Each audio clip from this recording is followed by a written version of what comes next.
баарына белгилүү кармагандыгы деле чаралатат ошол жергиликтүү коргоо органдары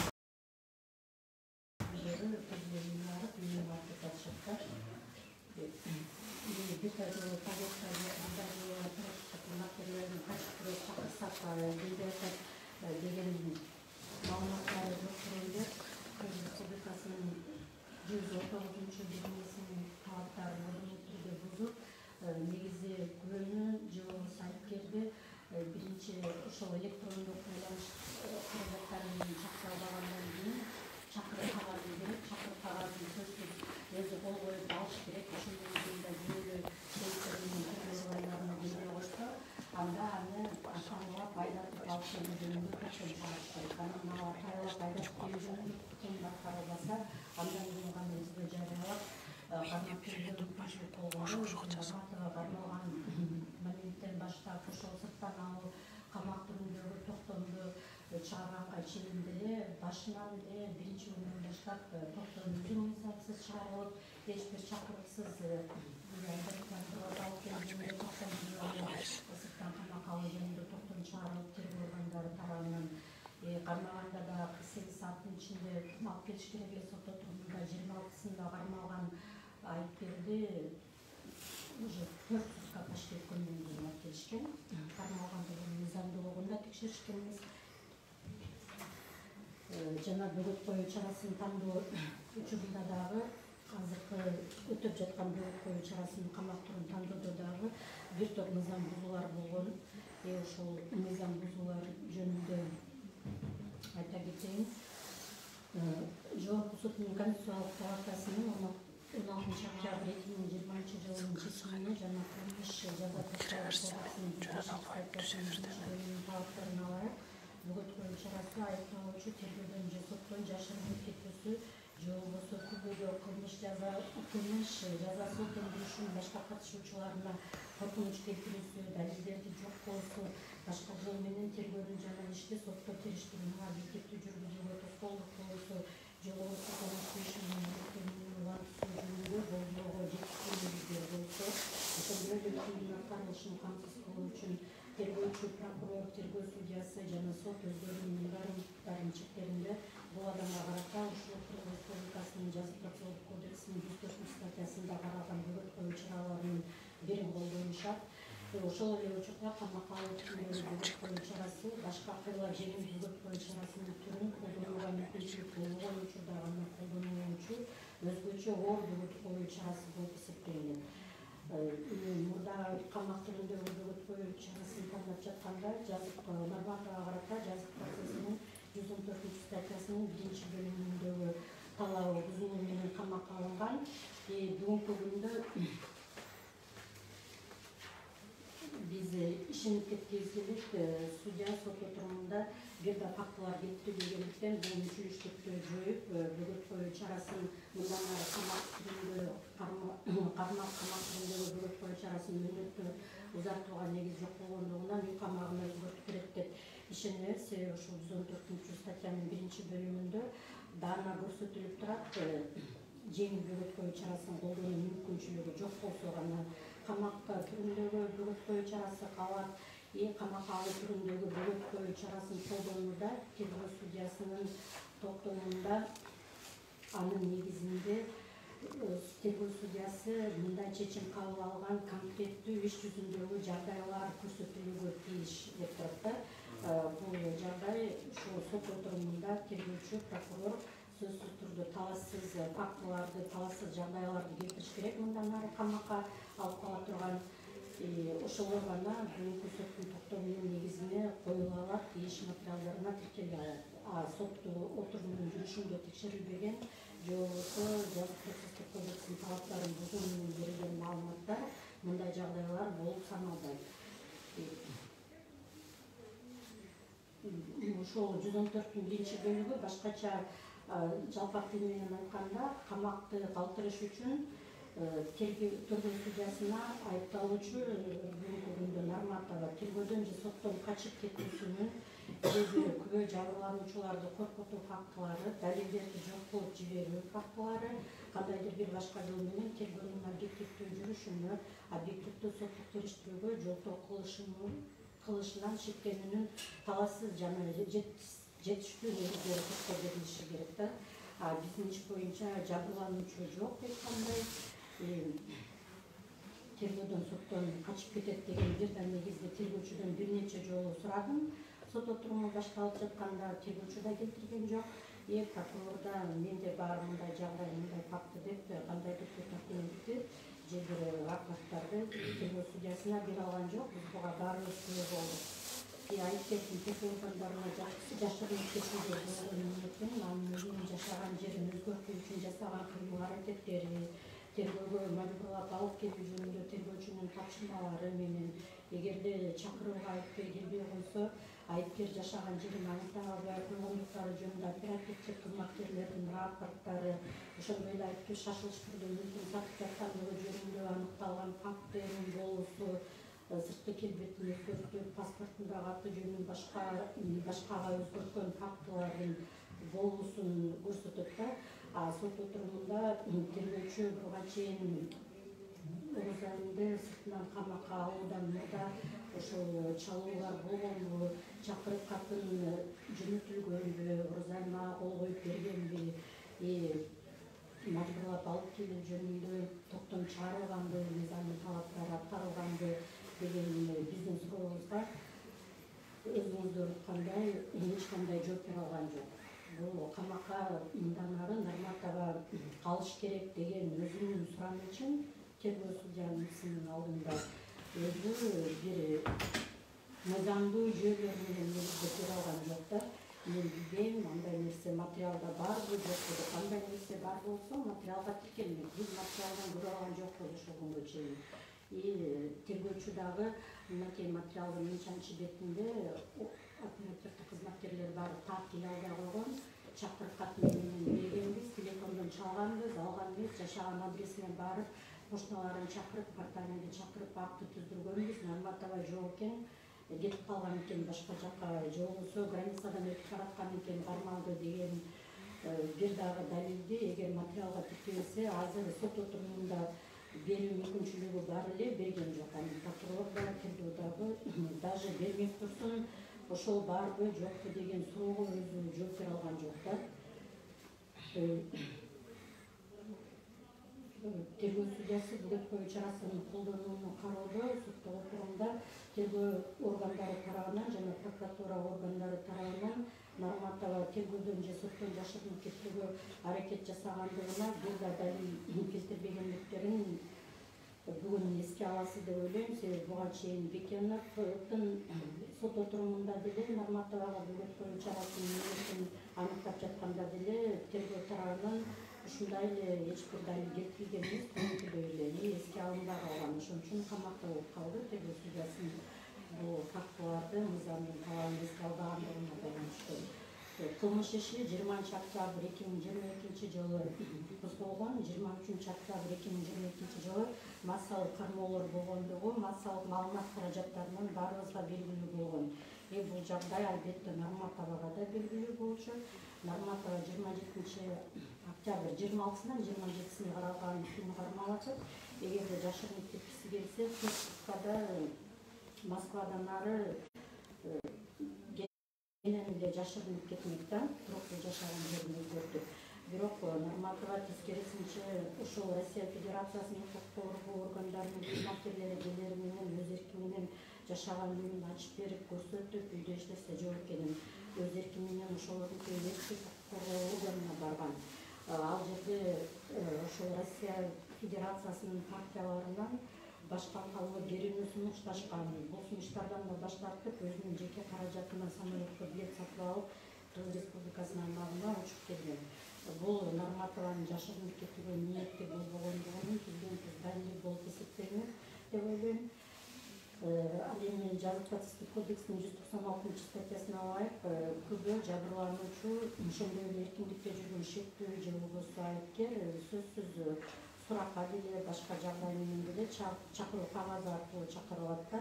анда ким жана кандай сапатта кимди жана кайсы даректе чакырылып жаткандыгы, суракка келүүнүн убактысы, күнү, сааты, адвокатты чакырып ошондой эле жүйөлүү себептерсиз кирбей коюунун кесепеттери көрсөтүлүүгө тиеш.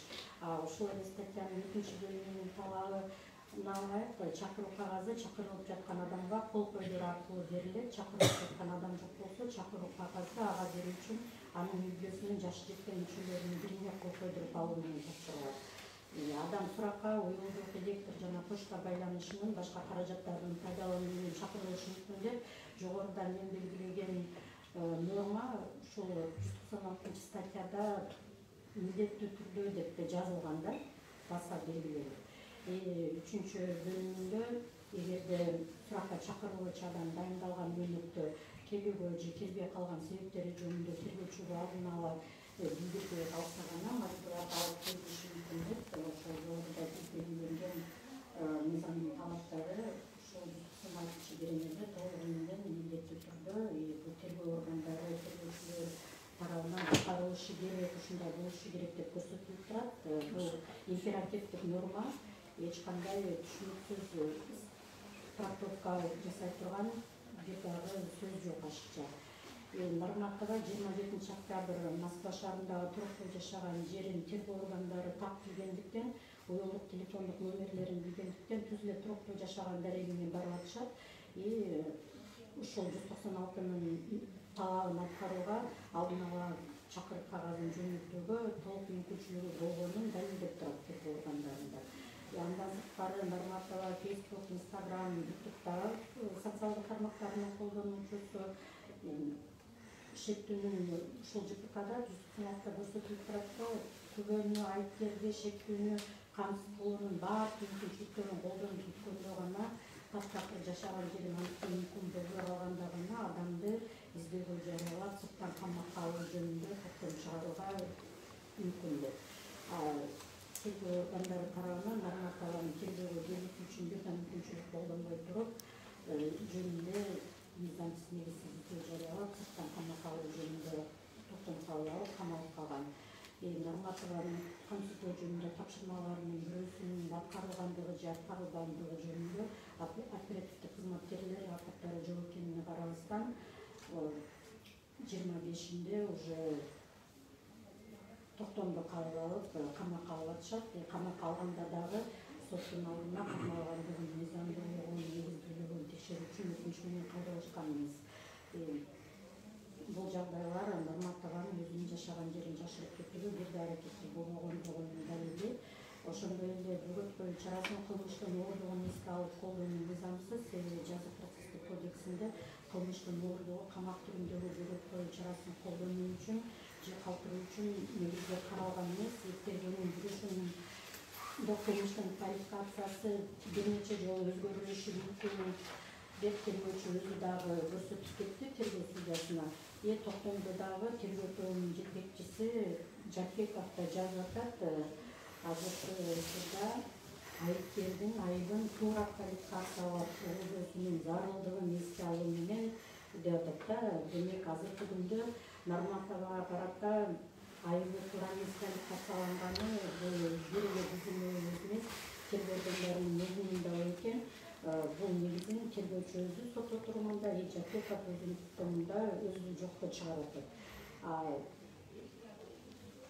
Лингвистикалык, политологиялык экспертизалар дайындалган деп Жапеков жазыптыр. Бирок бүгүнкү күндө ушул токтомду ушул өтүнүчтү тергөө судьясынан суранып, камакта калтырып бериңиз деген тергөөчү ал жөнүндө кабары жок экен да. Кабары жок болгондон кийин иштин материалдарында ушул экспертизаларды дайындоо жөнүндө токтом тиркелбегенден кийин, биз аны менен Нарматовадан эмне таанышпагандан кийин бул негизде дагы тергөө судьясы бүгүн эске ала албайт, себеби бул жөн эле айтылган кур сөз болуп атат. Ошол дайындалгандыгы жөнүндө кагаз түрүндө ишке тиркелген маалымат, факты жок. Биз билгендей тергөөчүнүн тилин ишке тиркеп ушул далилди айта албайбыз. Ошондуктан бул биринчи негизи да мыйзамсыз. Экинчи негизи орган жөнүндө айттык, бул кылмыш өзгөрүлүшү мүмкүн деп. Мында тергөөчү өзү жокко чыгарды сот отурумунда. Суракка алынып турган атуулдардын санынын көпчүлүгүнө деп атат, суракка алынып турган атуулдар көппү азбы, ал жазык процесстик кодексинде суракка алуучулар көп болсо эле айыпкер сөзсүз түрдө бөгөт коюу чарасы камак түрүндө тандалсын жана ошол камак түрүндөгү бөгөт коюу чарасы милдеттүү түрдө узартууга жатат, үй камагына өзгөртсө болбойт деген норма жазык процесстик кодексинде да жок. Бул норма табалгыздардын милдетине да кирбейт, шектүү адамдардын саны көп болсо эле камакта отурсун деген. Кийинки негизи ошондой эле кээ бир кылмышка шектүү адамдар кармала элек деп атат да. Ал адамдардын кармалуусуна опять же норма табанын эч бир тиешеси жок. Бул иш боюнча иштин фабуласында көрсөтүлгөн айыпкерлердин баары кармалган, СИЗО бирде камакта.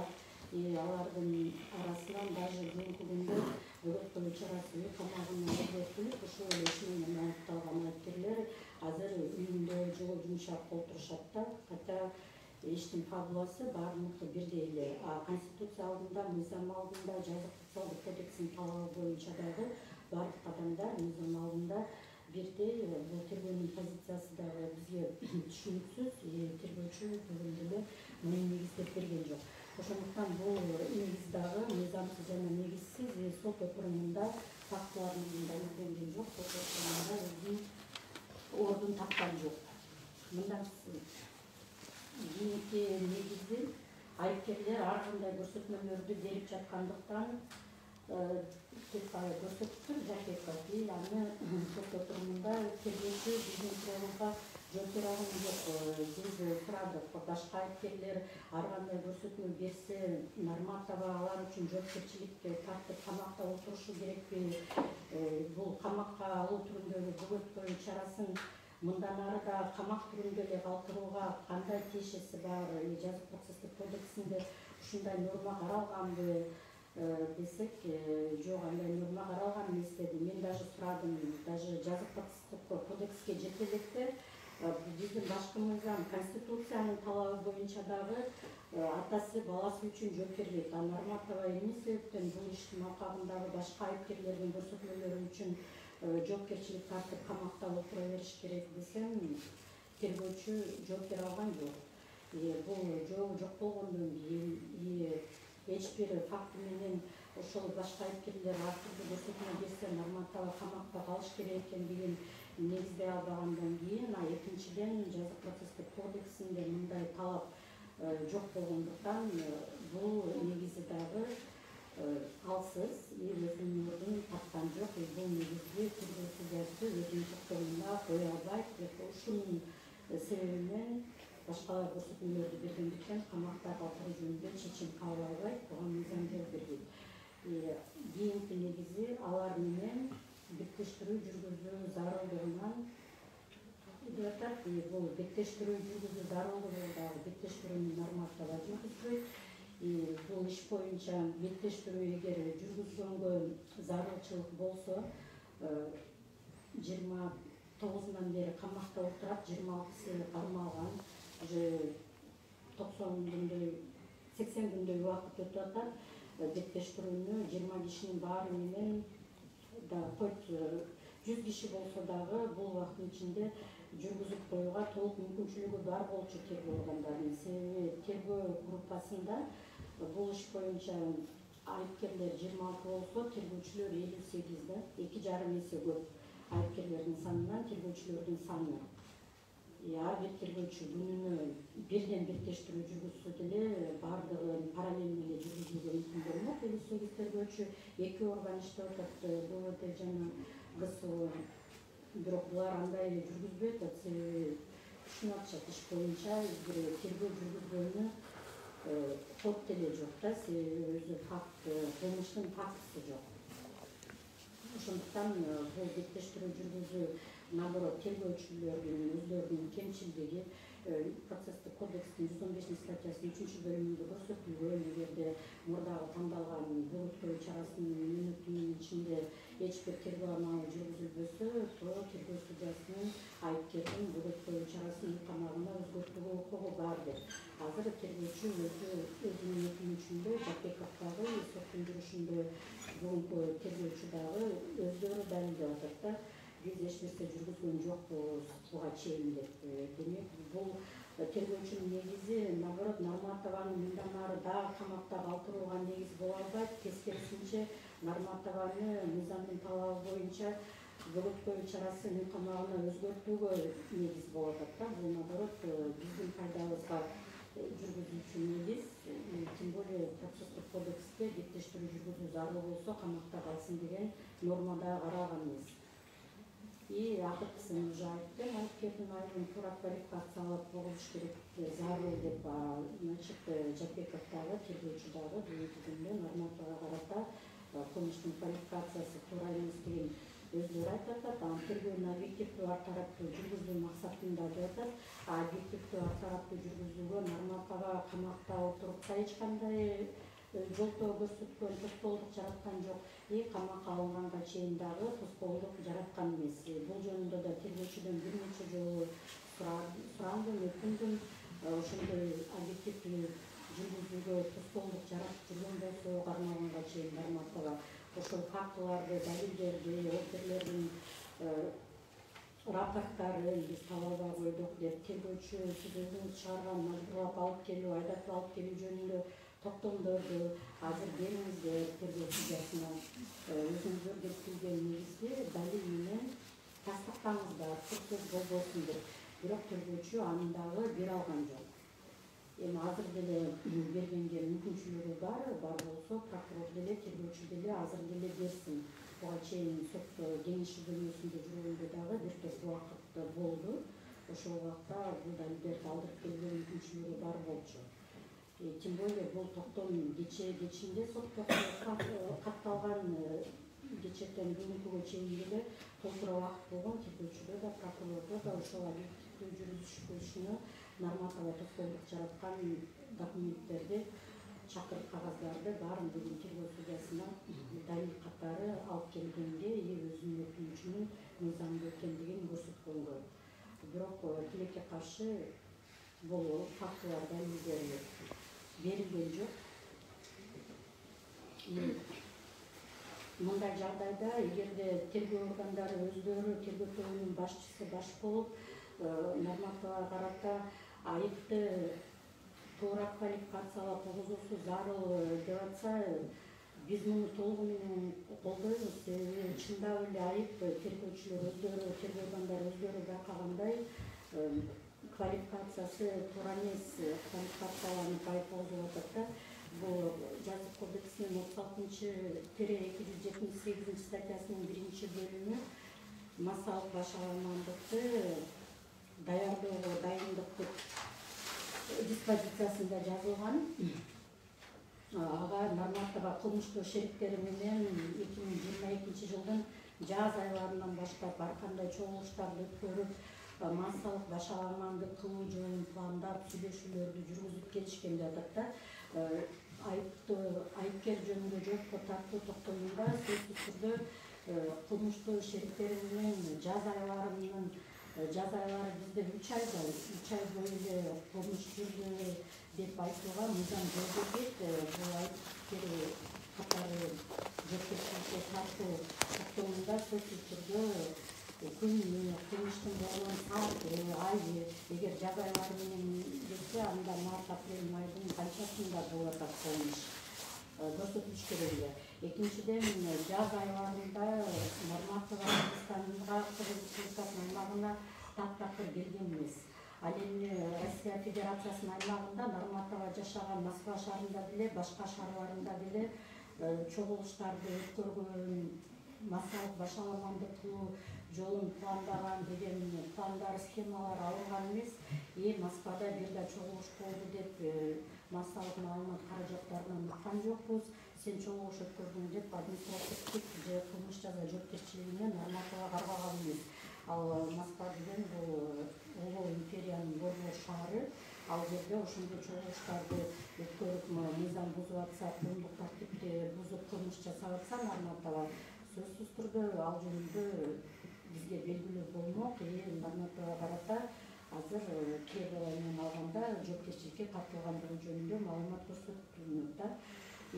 Андан кийин масштабдуу митингди уюштуруу менен Кыргыз Республикасынын Конституциясынын 4-статьясына ылайык бүткүл эл тарабынан шайланган жогорку кеңеш өкүлү болгон жана элдик бийлик үстөмдүк кылганына карабастан бийлик өкүлдөрүнө радикалдык түрдө зомбулук көрсөтүүнү көздөшкөн жана ал түрдөгү максаттарын ишке ашыруу үчүн жалпы элдин көңүлүн бурууга Темиртау суу сактагычын коргоо комитетин түзүшкөн деді.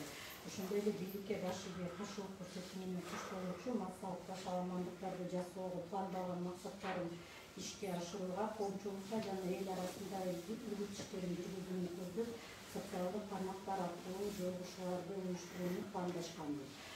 Жыйында республика, область, район аймагындагы колдогон демилгечилери чогулуп, республикасынын ЖКнын депутаттарынын пикирин билип, талкуу жүргүзүп, аларды бийликке каршы үгүттөп, курултай өткөрүп, масштабдуу митинг кылуу, жүрүштөрдү өткөрүү жана башка ушул сыяктуу болуп атат.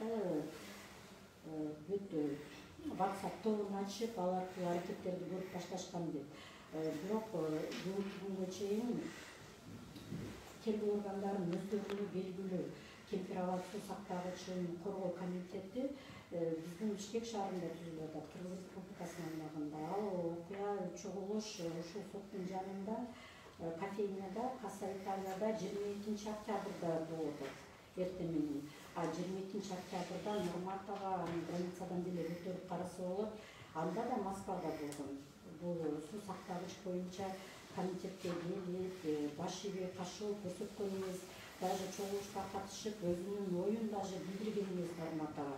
Бул иштин өзүнүн негизи табыласы, бардык айыпкерлерге болгону ошол 22 октябрдагы Касса Италиядагы чогулуш болуп атат да, ошол жерде уюштуруп элди үгүттөгөн деп. Нарматова эгерде Москвада болсо, чогулушка катышпаса, талканы чогултуп алып элдерди үгүттөбөсө, бул ишке кандай тиешеси бар бизге белгисиз. Датасы көрсөтүп жүргөндөн кийин мындай топтун кантип мыйзамдуу болуп камакта отургандыгы дагы акылга сыйбас иш болуп атат. WhatsApp тобун ачкандыгы боюнча дагы эч бир атайын тергөө амалдары жүргүзүлүп, алар аныкталган эмес. Бүгүнкү күндө бөлөткөн чарасын камакта калтыруу үчүн далил катары мындай материалдар тергөө судьясына берилген жок. Нарматова жана башка адамдардын кыймыл аракеттеринин улам өлкөнүн бүтүндүгүнө, конституциялык түзүлүшүнө доо кетүү менен мамлекеттин туруктуулугун жоголушуна алып келген жарандарга, зомбулуктардын көрсөтүлүшүнө, мүлктөрдүн талкаланып, өрттөлүп жок болушуна алып келген атуучу куралдар, жарылуучу заттарды колдонуу менен бийлик өкүлдөрүнө куралдык каршылык көрсөтүүгө алып келген массалык башаламандыктарды уюштуруу боюнча активдүү аракеттери шарттары берилип, бирок кылмыштуу аракеттери аларга көз карандысыз себептерден улам аягына чыккан эмес деп атат тергөөчүлүк топтомунун улантысында. Себеби укук коргоо органдары алардын кылмыштуу аракеттерине бөгөт койгон деп атат. Бул иш материалдарында ушул тергөө органдары жазып аткан бир дагы далилди дагы тергөө судьясына бүгүн деле берген эмес. Иш материалдарында митинг уюштуруу же коомчулукка, элдин арасына, республика, область, район аймагына же интернет аркылуу колдогон демилгечелерин Нарматова чогултуп алып, аларды 2-3 сааттан отуруп алып үгүттөгөндүгүнүн далили жок да. Биз курал жарак даярдагыла азыр бийликте барып кулаталып, бийлик өзүбүз отуралып деген чакырыктары болгон эмес. Зомбулук көрсөткүлө, барып чабып алгыла, бийлик өкүлдөрүн уруп кеткиле, өлтүрүп кеткиле деген да чакырык болгон эмес. Тергөөчү жазып аткан. Өзүнүн жумушу менен эле Нарматова тынч жашап жүргөн. Темиртау боюнча жарандардын кармалышы мыйзамсыз экендиги жөнүндө гана өзүнүн элин интернет тармагы аркылуу айткан. Ал жерде эч кандай зомбулук көрсөтүүгө чакырып камтылган эмес. интернет аркылуу да элди массалык башаламандыкка мамлекетти кулатуу жөнүндө такыр сөзбөгөн эмес, бийлик өкүлдөрүнө кашылык көрсөтүүгө чакырыктар да болгон эмес. Тергөөчү туктумунда келтирилген жагдайларды дагы эле ушул күнгө чейин да бир факт келтиришкен жок. Телефон аркылуу сүйлөшкөн аудио жазмалар, смстер, кандайдыр бир скриншоттор ошол курал жарак чогултуп атышкандыгы жөнүндө же туруктуу штаб-квартирада периодически ар дайым чогулуп жүргөндүгү, курал жарак сакталуучу складдары, ролдорду бөлүштүрүп, чип, планчет, схемалар даярдап, курал жарак жарылуучу заттарды сатып алгандыгы, курал жарак жарылуучу заттардын өзүн же болбосо аларды бир жактан заказ берген, телефон аркылуу заказ берди же кандайдыр бир чектери барбы, же чет өлкөлүк курал сатуучу кандайдыр бир предпринимательдер менен сүйлөшүп жүргүзүп атты, бир да прослушка дагы атайын амалдар көргөн эмес да. Азыр биздин түшүнүшүбүзчө тергөө органдары атайын ошол соттун санкциясын алып алып туруп, Нарматованын күнөөсү бар экендигин далилдеп алып туруп, андан кийин камакка албай, наоборот Нарматованы жөн эле издөөдө жарыялап, бир да жолу чакырбай туруп, эл деп айтпай туруп, жөн эле күнөөсүн сенде курал жарак болгон, даярдангансың, элдерди чогултуп алып, бүлүктөгөнсүң, массалык башаламандык коргоба деп айткансың, бийликтегилерди кулаткыла деп айткансың деп алып келип камап коюп, эми далилиңиз деп атышат да. Буга чейин бир да далил тиркебей атат.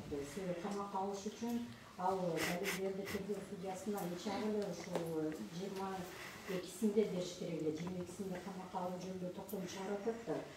Бүгүн уже декабрь бүтүп атат, жыл бүтүп атат. Дагы эле тергөө судьясына 3-чү жолу келип атса дагы мындай далилдерди алып келишкен жок.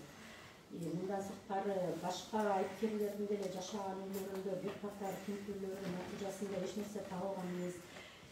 Нарматованын массалык башаламандыкты уюштурууга даярдык көрүп жаткандыгын далилдөөчү почталык, телеграфтык жөнөтүүлөр, абоненттер жана абоненттик түзүлүштөрдүн ортосундагы туташуу жөнүндө компьютерден же серверден же башка түзүлүштөрдөн маалыматтар, аудио, видео, байкоолор, контролдоолор, алардын жыйынтыктары дагы тиркелген эмес иш материалына, андай нерселер болгон да эмес.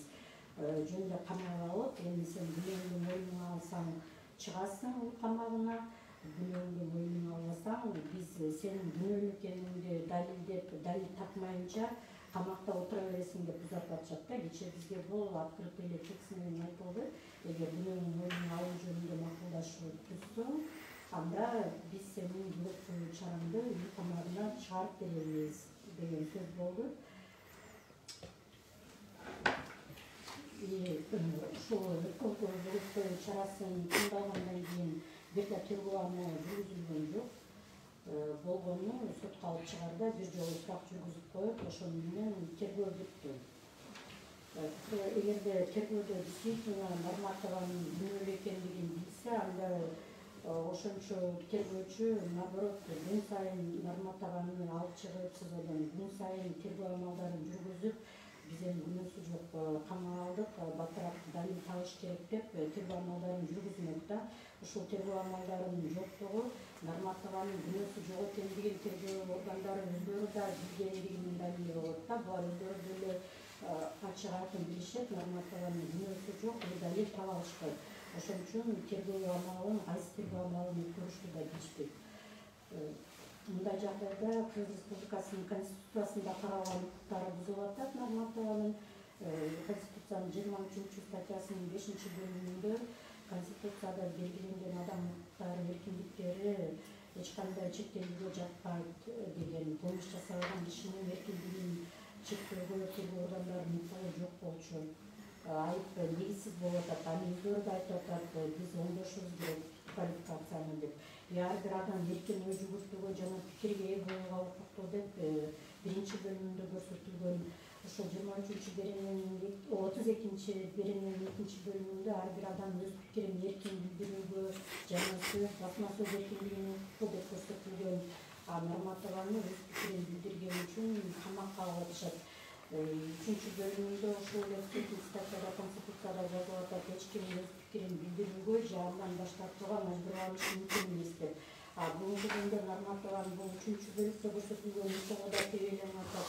Аны өз пикиринде мындан ары билдирбей пикиринден баш тартып мажбурлап камакта алып отурушат. Дагы 4 айга камакты калтырып бер деп суранатышат. 55-чи беренеси ошол эле башкы мыйзамдын адамдын жана жарандары эркиндиктери эл аралык укуктун жалпы таңылган принциптерине жана ченемдерине ошол эле Кыргыз Республикасы катышуучусу болуп саналган мыйзамдарда белгиленген тартипте күчүнө кирген эл аралык келишимдерге ылайык таанылат жана кепилденип турат. Нормативанын бирде эл аралык биз Кыргызстан катышып аткан принцип, Кыргызстан катышып аткан келишимдерде каралган адам укугу, граждан укугу бузулбастан элементарно конституциялык укугуну коргонушун камсыз болуп жатат да. Укук органдары спокойно эле эч бир жазасыз эле тейлеп текшерип жатышат. Жогоруда тергөөчүлөр мен бир нече жолу сұрдым. Оор кылмышта айыпталат деп жатасың. Азыркы күндө норматива күнөөлүү деген соттун өкүмү барбы, мыйзамдын күчүнө кирген деп алда жок деди тергөөчү. Тергөөчү өзүнүн оюна алып атат. Ушу Конституциянын 7-чи статьясында ар бир адам анын күнөөсү мыйзамда каралган тартипте далилденмейинче соттун өкүмү менен аныкталмайынча кылмыш жасаганга күнөөлүү деп эсептелбейт деп. Анда кайдан тергөөчү оор кылмыш жасады деп азыр алдын ала айтып камакта калтырып атат. Бул негизинде мыйзам система, Конституция өзү кепилдеп атат. Бул Конституциядагы ушул нормалар бузулса, материалдык жана моралдык зыян төлөгөнгө соттук тартипте негиз болот деп мыйзам көрсөтүп атат. Мындан ары нормативага материалдык чыгым, моралдык зыянды ким төлөйт? Жөндөн-жөн эле мамлекет ушундай чыгымга алып келе беришеби биздин тергөө органдары. 8-чи беренесинде Кыргыз Республикасында саясий партияларды, коомдук бирикмелерди адамдын жарандын укуктарын, кызыкчылыктарын ишке ашыруу үчүн, коргоо үчүн түзүлүшү мүмкүн деп. Эгер Кен права деген комитетке норматива катышкан эмес, эгер катышкан болгондо дагы ал ушул 8 статьянын 1-бөлүмү менен кепилденген укугун гана ишке ашыргандыгы болмок да. Ал үчүн Конституция өзү берип атат ал укукту. Ал кылмыш деп жазган жок Конституцияда дагы, жазык кодексинде дагы. Ушинтип тергөө органдары Конституцияда кепилденген укуктарын пайдалангандыгы үчүн кылмыш жаза жоопкерчилигине тарткан аз келгенсип 2 ай гана камап тим болбостон 4 айга сурагандыгы таптакыр эле башкы мыйзамга да каршы келип атат, эл аралык нормаларга да каршы келип атат. Нормативанын сөз эркиндигине, ой жүгүртүү эркиндигине, өз пикирине ээ болуу укугу, күнөөгө жол бербеш укугу, мыйзам алдында баардык жарандар бирдей укуктуу, кол тийгизүү укугу жана башка адам укуктары бузулуп тебеленип калат. Мындай учурда ушул тергөөчүнүн ушунчалык мыйзамсыз токтоомун мыйзамдуу деп канааттандырууга такыр жол жок болот. Жазык процесстик кодекстин 107-чи беренесинин 1-бөлүмүндө айтылып атат, 105-чи беренеде каралган негиздер болгон учурда гана тергөө судьясы камакка алат. Ал тергөө судьясы сөзсүз айыптын негиздүүлүгүн, айыпталуучунун мыйзамдыгы жөнүндө маалыматтарды, анын курагын, ден соолугун, мүдделүүлүк абалын, ишинин түрүн жана башка жагдайларды эске алат деп. Бүгүнкү күнгө чейин айыптоо негизсиз деп тергөө органдары өздөрү айтып атса дагы бул жагдай эске алынбай камакта отурат. Ушул процесстик кодекстин 114 статьясынын 2-бөлүмүндө камакта калтырууга 4 эле негиз бар. Тергөөчү келтирген негиздин бирөөсү дагы бул 114 статьянын 2-бөлүмүндө көрсөтүлгөн эмес. 4 негиз ал эгерде норматива Кыргыз Республикасынын аймагында туруктуу же убактылуу жашаган жери болбосо, өзүнүн тактаган документи болбосо, мурда бөгөт коюу чарасы бузулса, тергөөдөн соттон жашырынса гана ушундай камакты калтырса болот да. Бул жагдайларды тергөөчү келтирбей атат өзүнүн токтомунда. Бул жагдайлар тергөөчүнүн токтомунда жок болгондон кийин мыйзам боюнча тергөөчүнүн токтому мыйзамсыз камактандырууга жатпайт. айыптоонун негизсиздиги боюнча азыр Муролко сот отурумунда 278-36 актылуу кылмышка даярдык деп айып козгогон эле бүгүн токтомго экинчи айыпты да кошуп атат. Мындан былтыркы 2021-жылы жай айларында, күз айларында кармалган иши боюнча Нарматованы камакка алып 327 менен айыптап Москва шаарынан кармап келишкен дагы бул иш жабылды деп кайра тергөө органдары өздөрү коюлган чектөөлөрдү чек аралардан алышып Москва шаарына самолетке отуруп кетишкен иш жабылды. Азыр эми 278 менен камап алып күнөөсүн далилдей албай уже ошол былтыркы жабылган иши менен ал иш жабылган эмес болчу, биз тергөөнү токтотуп эле турганбыз деп тергөө менен кайра экинчи жолу козуп атат да. А биз билебиз процесстик кодексте кылмыш ишти приостанавливать этиш үчүн сөзсүз түрдө негиз болуш керек да. Ал кандай негиз? Эгерде Нарматова каякта жашагандыгы аныкталбаса, качып кетсе, кабылбай атса тергөө органдары, жерде катуу илдет менен ооруп больницада жатып тергөө амалдарына катышканга мүмкүнчүлүгү жок болсо, же психикалык жактан ооруп психический диспансерде чыкканга мүмкүнчүлүгү жок болуп жатып калса, өзүнүн невменяемая, недееспособная болуп, ошондой учурларда гана тергөөнү токтотууга жол бар да. Биз тергөө органдарынан тергөөнү токтотуу жөнүндө токтомду бергиле анда десек, ал тергөөнүн купуясы деп беришкен жок. Ошол кезде август айында Нарматова диспансерде жаткан эмес, ооруп стационарда жаткан эмес. Жашаган жер аныкталмак турсун алып келип, тергөөгө оштон аэропорттон алып келишип, ушул эле жатып кетиптин кабинетине барып, көрсөтмө берип, күбө катары суралып, андан ары кеткен күбө бойдон эле. Сторожевой коюлгандан кийин иш эгерде айыпкер ооруп жатса, же болбосо аны таба албай жатса, сторожевой карточканы эч качан границаны ачпайт тергөөчүлөр. Границаны ачыш үчүн иш толугу менен жабылыш керек. Иш толугу менен жабылмайынча тергөөчү ала албайт границадан коюлган чектөөнү. Нарматова карата демек ошол кезде кылмыш иш чын эле жабылган, күнөөсү далилденген эмес, ошон үчүн сторожевой алынган да. Бул статья боюнча бүгүнкү кошумча айыпка дагы көңүл бөлүү мүмкүн, жана бул дагы айыпты негизсиз 107 берененин талабына ылайык ушул эки статья боюнча тең Нарматовага угузулган айыптар негизсиз экендигин эске алуу менен бүгүнкү токтомдо чечим чыгарып берүүнү өтүнөм. Ушул 105-те айыпкердин сөзсүз түрдө инсандыгы каралсын деп атат. Инсандыгын карасак, мындан Нарматова соттолгон эмес. Өмүрүндө кылмыш эмес, даже административдик укук бузуу жасаган эмес. Өздүгү документалдуу түрдө такталган, тергөө органдарына бермес 2 паспортун бергенбиз. Андан сырткары инсандыгы үйдөн калабын айтчу болсок, буга чейин бир тууган агасы Нарматов Тимур Кучкунбаевич 21-августтун 2021 жылында каза болгон.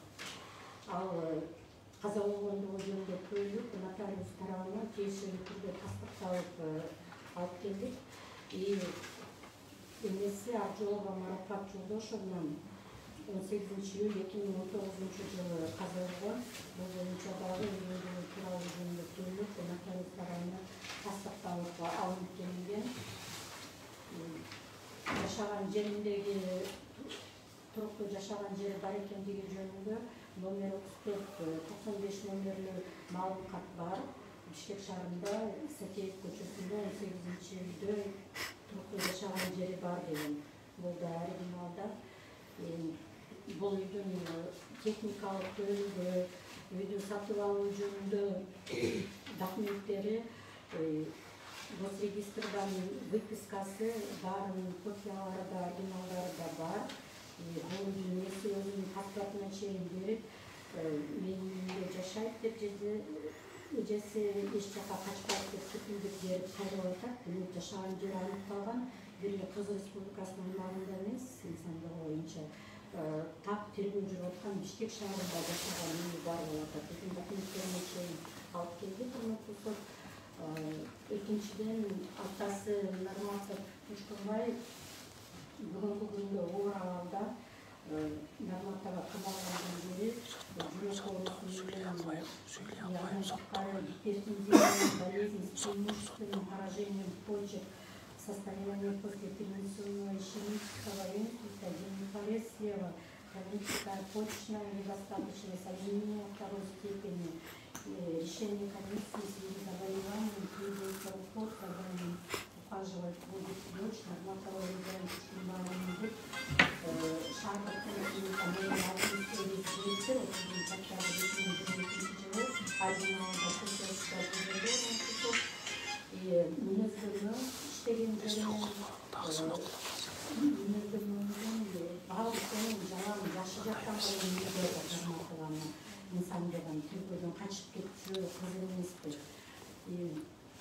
Анасыктары өзүнүн соолугудагы биз буга чейин адвокаттык запрос менен СИЗОго кайрылганбыз. СИЗОдон жооп беришти. Диагнозу сервикофибромиалгия и хронический гастрит, остеохондроз деп берип атат.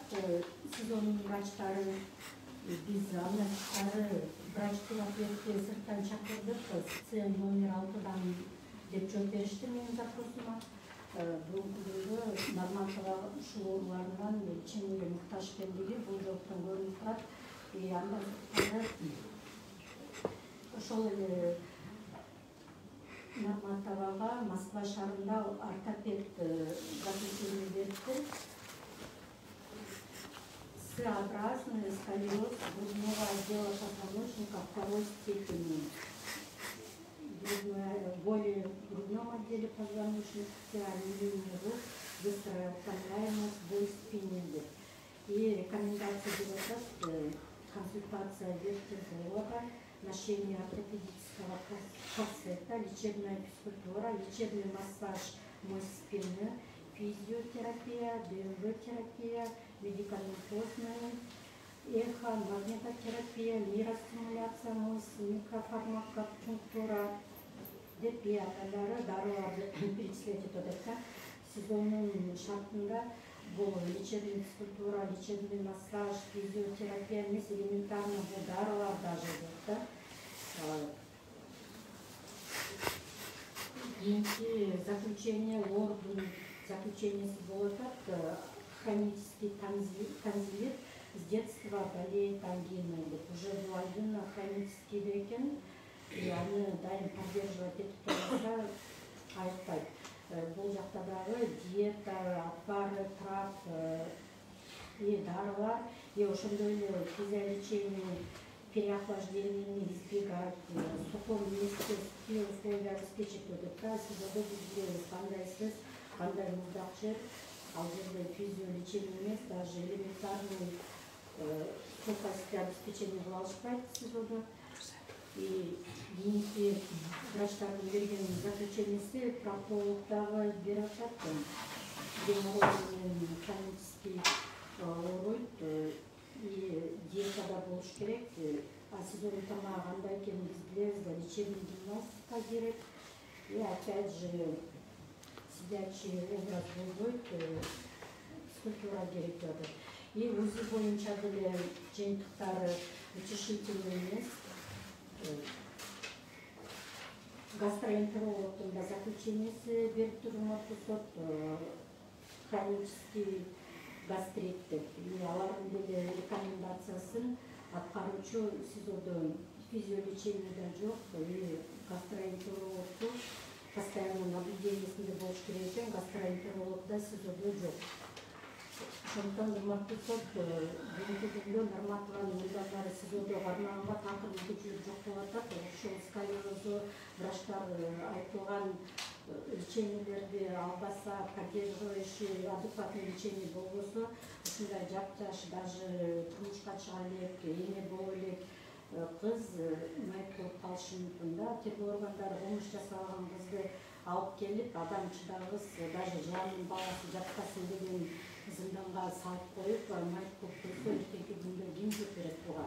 И атасы так, жалгыз уулунан ажыраган жашташ кезинде ал оğlунун 4 баласы жетим калган. Жеңиси ошол балдарды үйдө карап жумушка да эчкенин шарты жок, аларды да норматага бакчу. Азыркы күндө Ороза айым жалгыз эжеси экөө гана калды бир туугандардан. Атасы өмүрүн жарым жоготуп атат, кийинки жылы эле оğlун жоготуп атат. Эми бир жылдан кийин айдай болгон ишенген ошол оğlунун ордун басат деген кызын жоготуп атат да, ошон үчүн бир буту арты күнүдө бир буту берки күнүдө болуп жумуп ооруп больницадан чыкпай атат. Азыр атасы жооп берип, атасы каза болуп калса ким жооп берет? Жалгыз эжеси, өзүнүн үй-бүлөсү бар, өзүнүн жолдошу бар, балдары бар.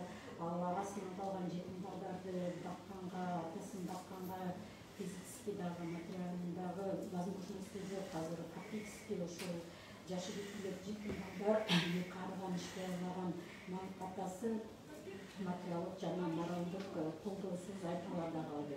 Нормативага кылмыш жасагандан кийин СИЗОдо мамлекеттин тамагын жеп, биздин кызматкерлерге бюджеттен айлык төлөтүп отургандан көрө үй камагына хотя бы чыгып күнөөсү жок экендигин далилдеш үчүн өзү тапкерлөө аппаратына кепилдик берем.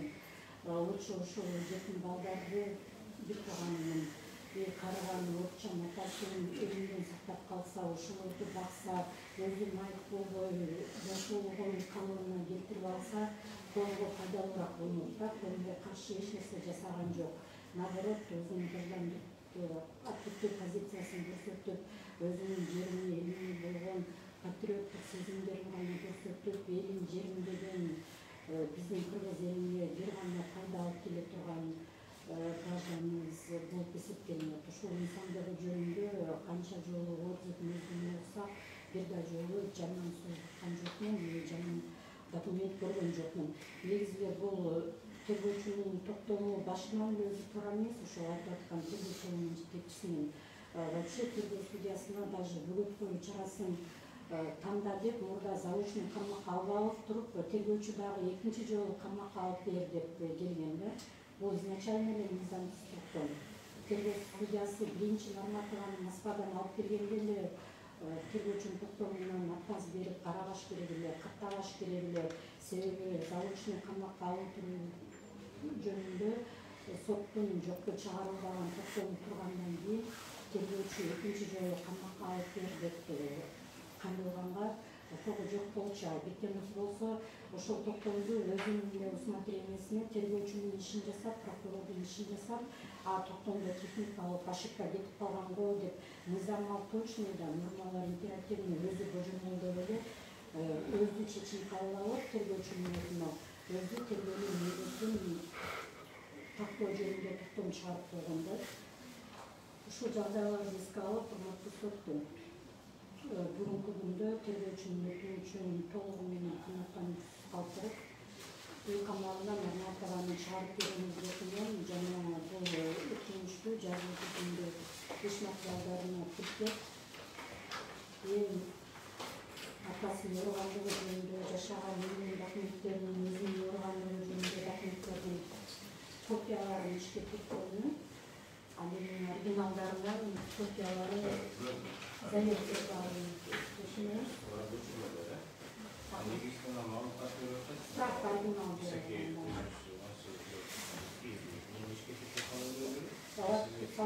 мурда да берилген, бул уже үчүнчү справканы атат. Өтүнүчтү дагы.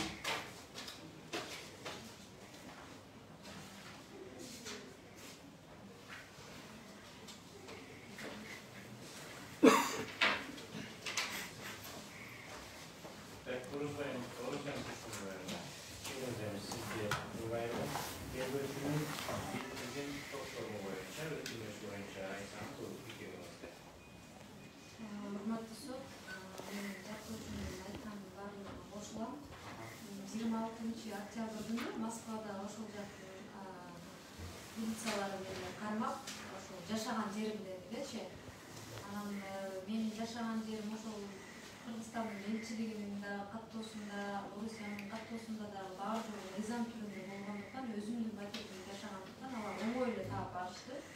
эч жака качып кеткен жокмун. Алар өздөрү ошол телефонунда бар экен, мен сүрөттөрүмдү көрсөтүп атайын деп буйрук бергенде да Инстаграмда сүрөттөрүмөн берет.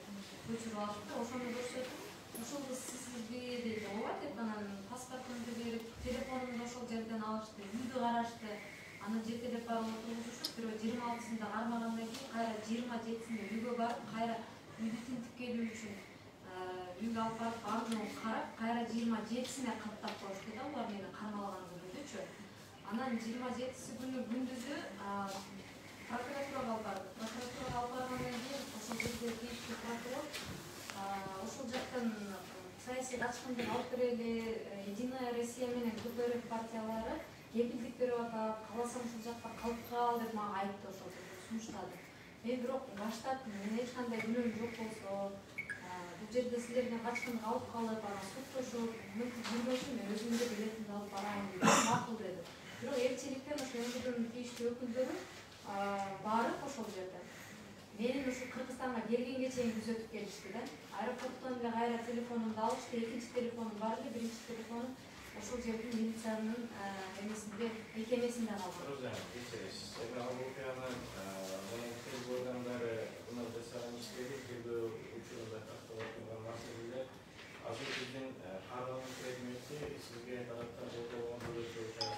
Ошол качып кетпейин дегенди айтайын деп атам, мен өзүм учуп келдим.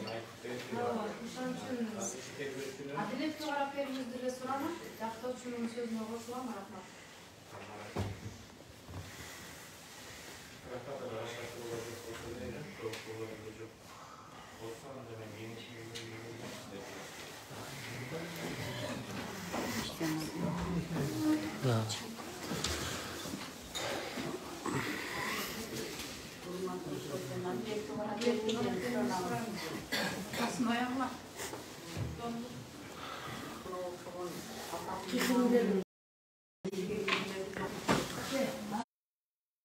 Мен урушпагыла бырылдап атат. Мен грипп болуп атам, шапкачаны отургузуп атсам. Эже мына караса. Мен ушурат найжы. Аз айтам.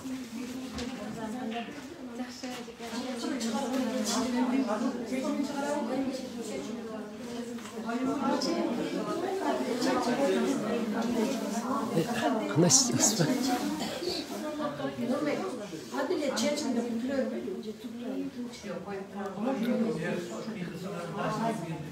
yeni çirketti. O yeni çirketti. Акыл казак үчтү күтүп туруу.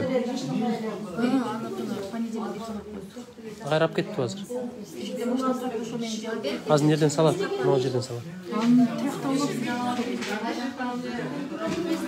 Эме Гуля Нарматова эжең? Мен Же баары жакшы, ыйлабаңыз, баары жакшы болот. Бекем болгула, эч кыжалат болбогула. Сизди эмнеге кылмасын? Кылмыш кылбасаңыз деле камай бере беле. Атама салам айтыңыз, жакшы караңыз, баары жакшы менде. Элибиз үчүн, жерибиз үчүн камагына да чыдап атабыз, арга жок ошол. Салам айткыла баарына. Барат иншалла. Бүтүп турсун. Мен урушпаңыз, мен грипп болуп атам. Сот залында шапкачан жүрөм. Бырылдайсың деп урушасыз да зорго отурам өзүмө. Кына кайсы көрүнүп туруп. Жазып атпайбы? Жазып атканы ол.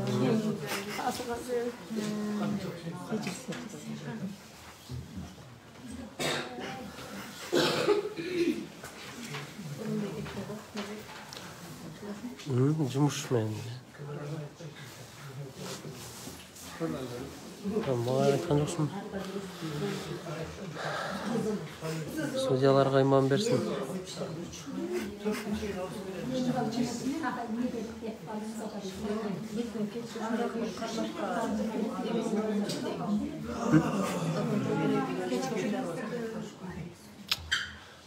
Анын дагы эме тергөөчү бир дагы суроо жооп бере албай койду. Bunun иши боюнча.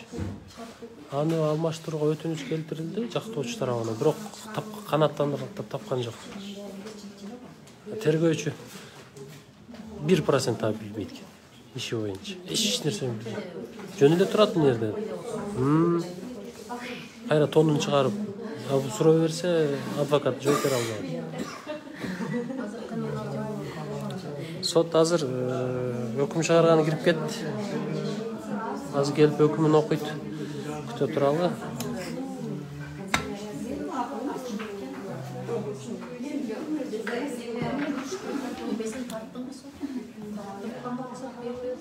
Соттун өзү эмес, мына процесс тартып атабыз, сот жак тартпайбыз. Анан эмени биз түз эфирде тартып атабыз.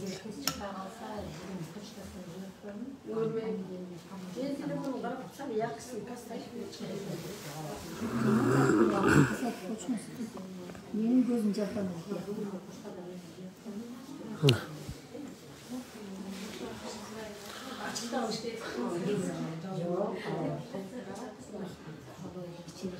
Үй камагына ошондой өтүнүч келтирилди, эми күтөбүз.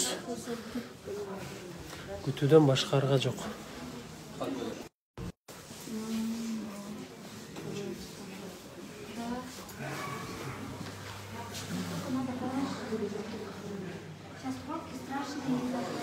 Дуа кылсаң көбүрөөк жакшылыгы болуп калар, бир жакшы жака чечилип калар. Туура багытча гана.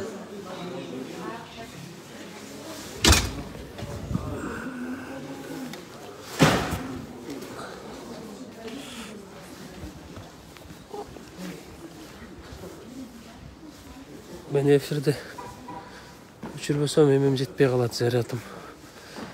Туугандар азыр дагы уланат, 20% калды. Заряд.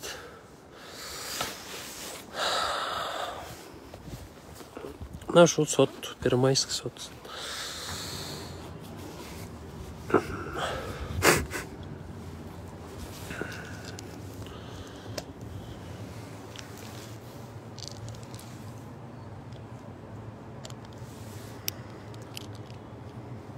Жетишсеңиз керек, келе бериңиз. Акыл Айтбаевдыкы понедельник күнгө калыптыр. Акыл Айтбаевди алып келинген, бирок менин угушума караганда Бекназаров менен Илгиз Шаменовго гана өкүм чыкты. Февралдын 20-сына чейин калды окшойт алар кайра. 2 айга узартты.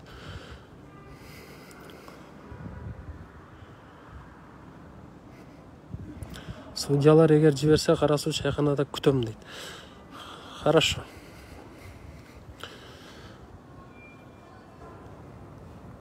Алар калышты. Акыл Айтбаев понедельник күнү. Ошондо жазып коюңуздар.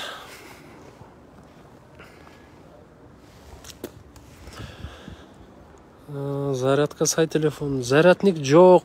Бир телефондуку өчтү түгөндө. Азыр экинчи телефондуку 20% калды. Эртеден бери эфир алып берип отуруп жеткире албай атабыз да. Бул жерде зарядтай турган да жер жок экен. Адам машина сыртта, тиякта.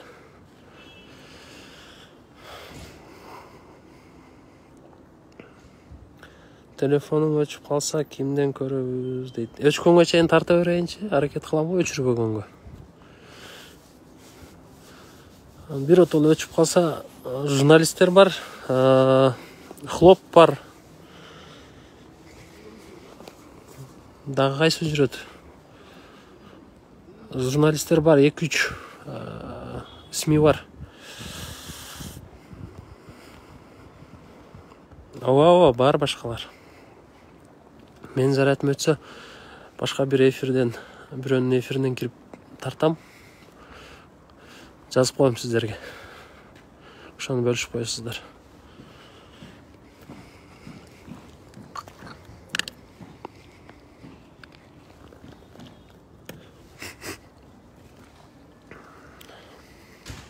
Политклиника өчүп калды. Политклиника азыр кирет кайра. Алар дем алып кайра кирип атышат.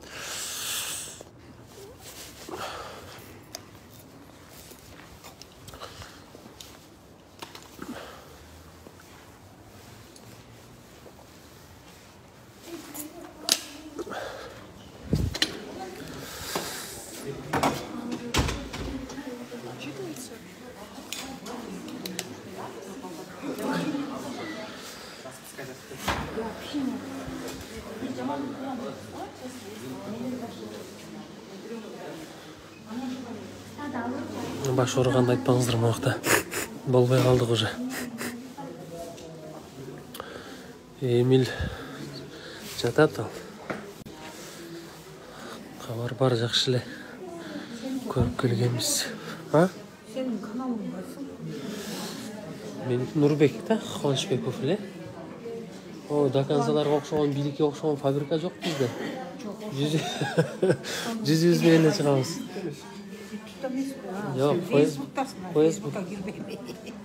Бул YouTube'га ишене бербең. Азыр батырды капыр кылып коюш 2 саат, капырды батыр кылып коюш 2 саат.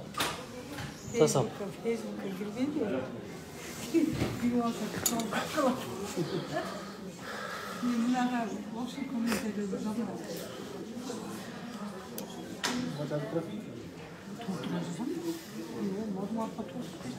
Акыл Айтбаевдики биринчи күнгө калды, биринчи күнү келебиз.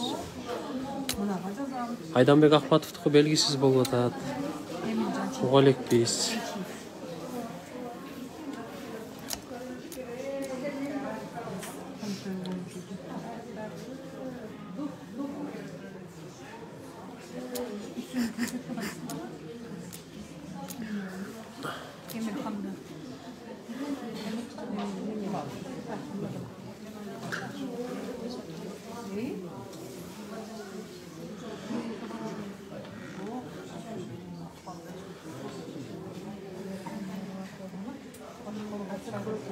Чын да.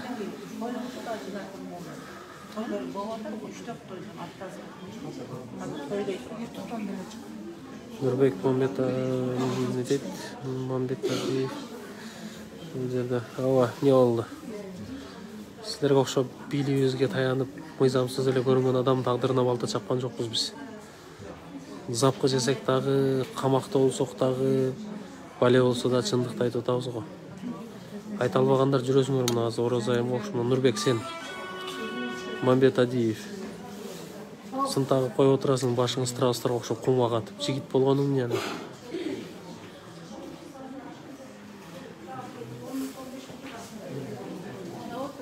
Чындап бу жерде адамдын тагдыры болуп атат. Кимдин кандай болуп кетиши мүмкүн. Эртең эле кайра бирге бир тарапташ болуп, бир пикирде болуп калыштары мүмкүн да. Таба алай бербегиле бүгүн.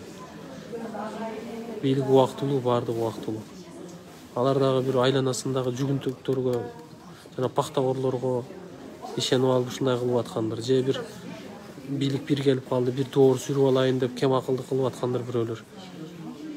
Аларды кубаттап эле бир адамдын тагдырына балта чебериш бул ончук эмес. Алдыр силерге адам бир тоок эмес, же бир башка жандык эмес. Адам бул, инсан.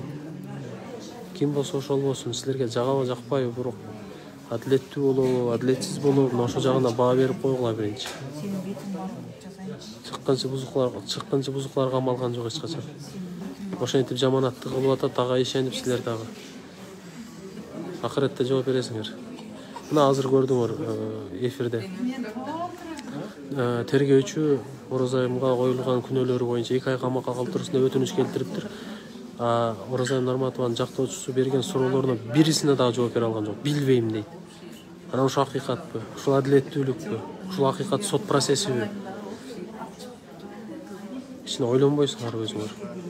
Бирөөнү табалабагыла, сөзсүз башыңарга кандай болбосун, жакын тууганың аркылуу же бирөө аркылуу сөзсүз келет, акыйкатсыз бирөөнү үстүнө мазбурлап төбөлеген болсоңор, ошондо көрөм акыбалыңар.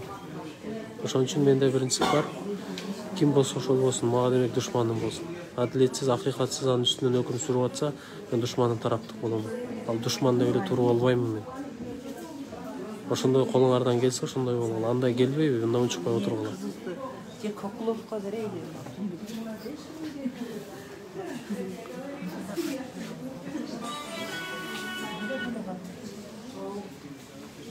Амин. Катя Жорабекова ошондой эле болсун. Орозайым тилинен көрүп жатат да. Тилинен көргүдө эмне бизде мыйзамда жазылуу экен. Эч кандай сын айтуу, мыйзамдын 32-чи беренесинде турат. Ар бир адам өзүнүн оюн, пикирин айтууга жана маалымат таркатууга, аны сактоого укуктуу деп турат. Ошол конституцияны азыр жазган бийлик жазган. Ошонун үстүнө кол коюп ант берген. Конституция бул эл менен бийликтин ортосундагы келишим. Нурбек, малыңга ага окшойсуң, сен жакшы түшүнбөйт экенсиң. эч качан. Бизде мыйзам неге жаздык анда 32 беренени? Ар бир жаран өзүнүн оюн айтууга, өзүнүн пикирин билдирүүгө, сындап билдиреби, ачуу айтып билдиреби, анын укугу. Ал жерде ачуу айтпасын, ширин айтсын деген көргөзүлгөн эмес эреже.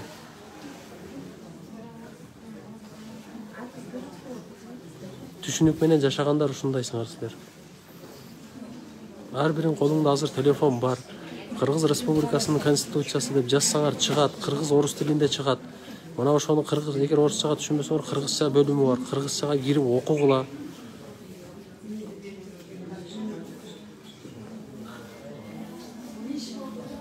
Сын айтканда билиш керек, чек. Ал эми сындап коюп тура. Мыйзам эмне болот? Биринчи адилеттүүлүктү, мыйзамдуулукту бийлик көргөзүш керек. Анан карапайым элден талап кылыш керек. Өздөрү көргөзө албагандан эмне карапайым элден талап кылам? Оразайымды көрө, мына айрыкча мына жигит сөрөйлөр көрө албайт да. Мына шым кийип жүрөт, бирок оразайымда эрки жок. А мына жерде да уялбай жазып атат оразайымдын үстүнөн табалап, жигит болбой калып. Катын эле болуп калсаң жарашмак сага. Нурбек ким деп чыгып атат мына. Атың өзгөртүп алчы, мен атыма жалка тийгизбейм. Атың өзгөртүп ал, жана Өмүрбек Текебаев Бабановго айткандай. Нурбек деп койбочу, сага жарашпайт экен. Мыйзам баарына бирдей, сага да, мага да. Боптур, не оразайымга башкача экен мыйзам. Ага дагы бирдей, сага дагы бирдей, мага дагы бирдей. Ошон үчүн айтып атам. 32 беренеде жазылып турат Конституцияда адам укуктар өзүнүн оюнун, пикирин, маалыматты таркатууга, аны сактоого укуктуу деп. Ошону окуу деп атам, Нурбек. Жаатың алмаштырып ал. Мен уят кылбай. Адаш экенбиз.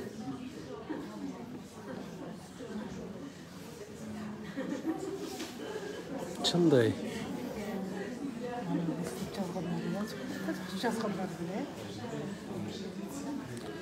Нурбек экен аты дагы, бирок атка татыктуу эмес окшойт. Мен атым өзгөртүп алам же бул өзгөртүш керек болот да.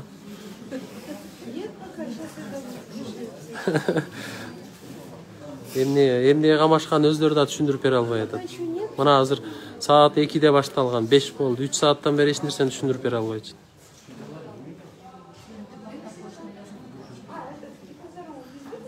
Эптеп калтырыштын айласын болуп атат. Үй камагына деле чыгарып коюп тергей берсин, ким жок деп атат. Качпайм деп атат, качпайт. Өзү учуп келди, билетин алып. Ошактан учуп келген, анан качып кетмек беле.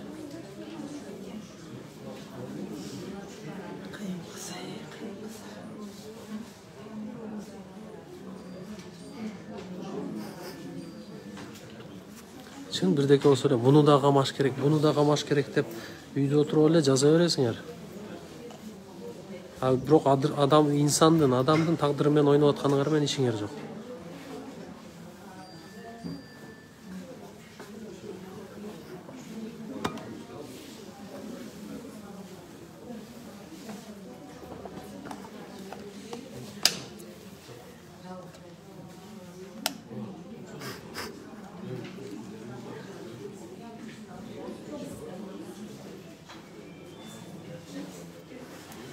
Назира коркуттабы?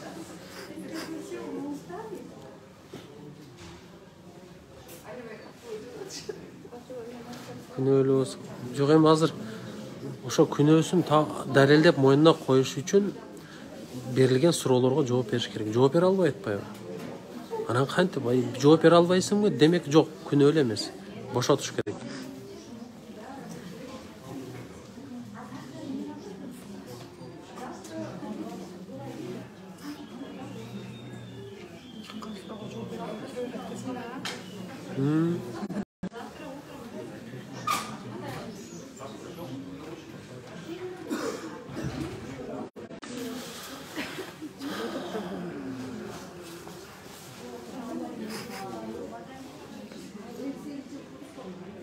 Бул күндөр дагы өтөт. Жана Чуга Кажы Жалиловдун сөзү бар эмес, баалымыбыздын раматыбыз. Бул дүйнөдө бирөөгө кордук кылсаң, адилетсиз, мыйзамсыз.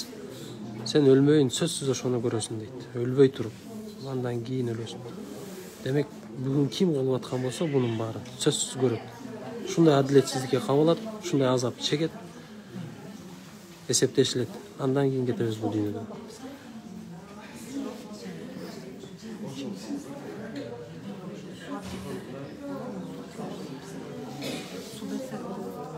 Билбейм, бердире экен. Мирланканын номери бар биз.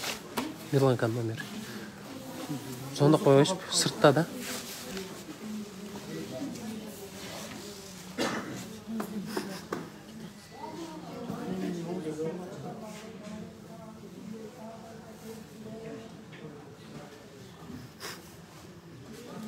Мындайда бир сөздүчү мен азыр мону кара десем, бирөөң ак дешиң мүмкүн да, монун түсүн. Анан силер ак деп атсаңар, мен кара деп кантип далилдешим керек. Ошондой боло бербей келечи. О, карабы? Кара дегиле, акты ак дегиле, билбейсиңер, билбейм дегиле. Узук болбош керек ошон үчүн. А буга чейин азыркы бийлик деле, о, Москвада жатып алып сындап жүрбөдү беле Атамбаевдин бийлигин. Анда ошондо бузукчулук кылды беле булар. Жемни болду эле.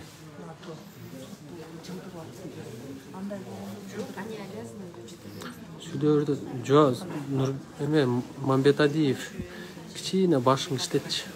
Тупой болбочу. Тупой экенсиң, чындап айтайынбы. Башыңа сөзсүз келет сага ушул. Бирөөнү табалап отурасың, болгондо да кыз баланы жигит башың менен. Сенден жигитчилик деле бир сыфат жок.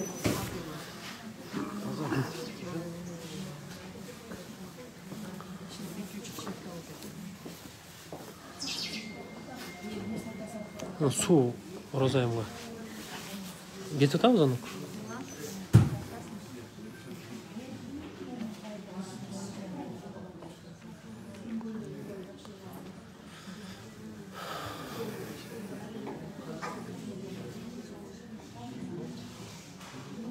Сот азыр өкүм чыгарганы кетип кетти.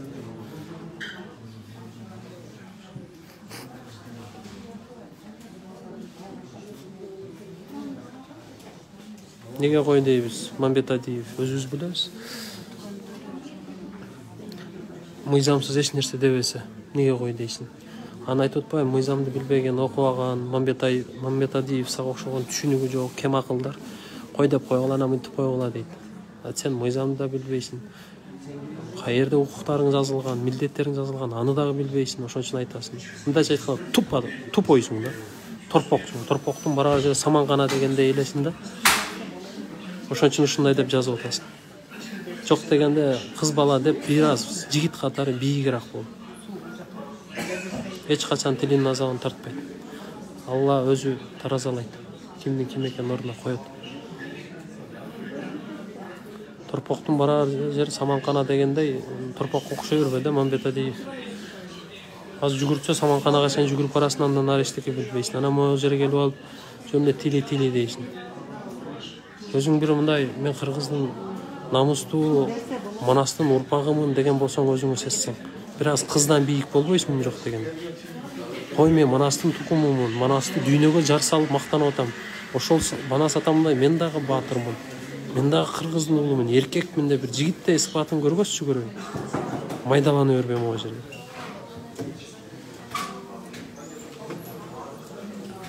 Мамбетадиев жүзүмө келип айтпайсың ошентип. Төбөңө бир коюп жерге кагып коюп турмун. Келип айтсаң. Адам тагдыр болуп атат бул жерде. Сен болсо үстүнөн күлүп отурасың. Мага ошентип жаз. Мени сында, мени шылдың да, башкагы мага жарашат. А бул кыз баланын үстүнөн анткени эч мындай бир жигиттик сыпатка жатпайт айтып коем. Катындык сыпат. Бекзат экөөң нак катынсыңар да түгөнгөн. Силерге караганда Орозайым чындыгында эркек. Мындай силерге түшүнүктүү болуш үчүн айткан тил менен айткан ушундайсыңар да. Бекзат экөөң накты жанагы ажы катындарсыңар да көчөдөгү. Андан айырмаңар жок.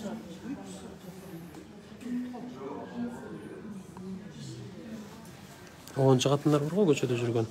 Ичип алып кыйкырышып, мына ошондой Бекзат менен мына жогоруда жазып атат го.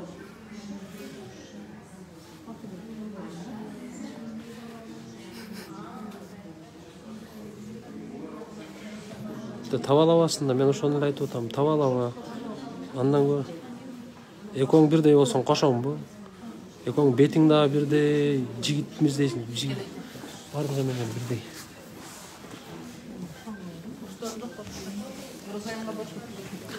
Сот эме башталды кайра.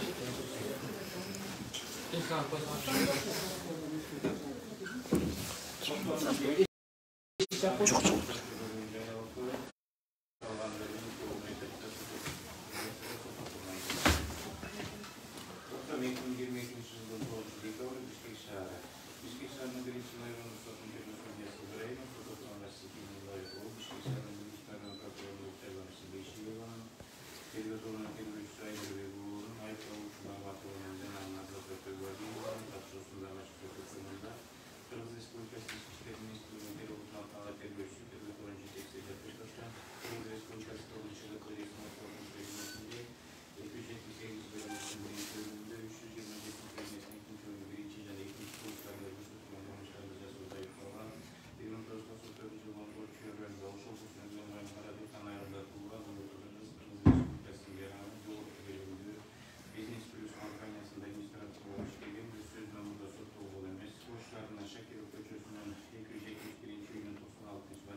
Zor Oy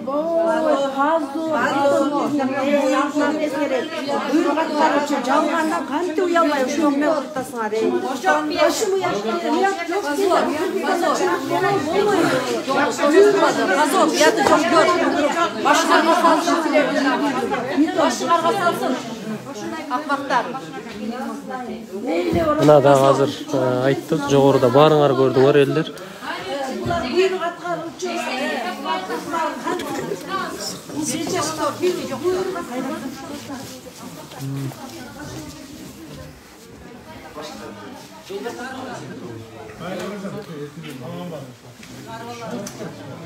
Baylı Rozayım.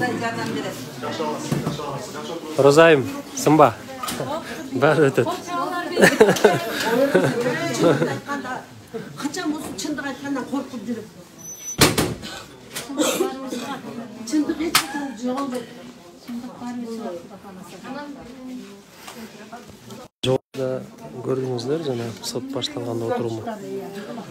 Тергөөчү бир дагы суроого жооп бере алган эмес, далилдей алган эмес, негиз дагы келтире алган эмес, бирок буйрук. Түздөн түз бул буйрук. Башка сөз жок болгондо. Мен жана айттым сиздерге, имараттын, сот залынын имараттын ичи ысыктыгынан эмес, шунчалык жасалма бир эптеп эле суроо бергендердин кесепетинен мен тердеп кеттим дедим да. Чындап, сиздер дагы келсеңиздер, душманыңарга да ушундай болуп атса, мыйзамды билген адамга мыйзамсыз өкүм чыгарып, мыйзамсыз сот процесси жүрүп аткан болсо, ушунчалык билбейм кандай ким кабыл алат, мага катуу тийди өтөт. Ошон үчүн сот бизде сот системасы өнүккөн жок, бийлик дагы өнүккөн жок. Жакпаганын өздөрүнө жакпагандарга заказ берип, ушундай заказной каматып, тагдыры менен ойноп атышат. Ол башка не жөн. Ичкерге бир нерселерди киргизип атпсыңар го кошумча. Майли, беребиз. Сот залында берсеңиз аны кызыктай болуп атпайбы? Майли, мен тизмеге жазып коем. Балды чай ичсем.